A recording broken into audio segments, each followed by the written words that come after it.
Alrighty, so we are done with the Strategise section of workflow. This was meant to be about 10 minutes per lesson, and it's ended up being a lot longer than that, but hopefully you guys have got value from it, and also hopefully you've been doing the exercises as we've been going along.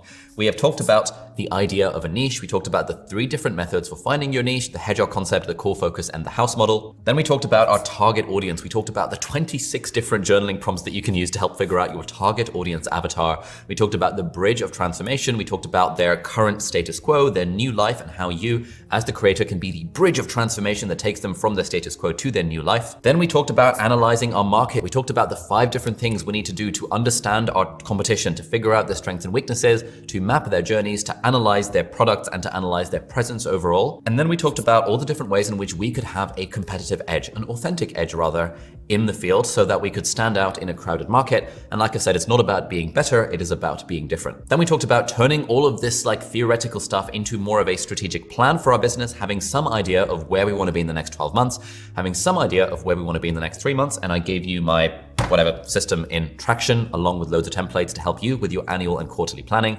And then we spent a while talking about the idea of pivoting. We talked about the architect and the archaeologist approach to finding a niche. And we talked about the 5 different ways that we can be thinking in terms of guiding our pivots.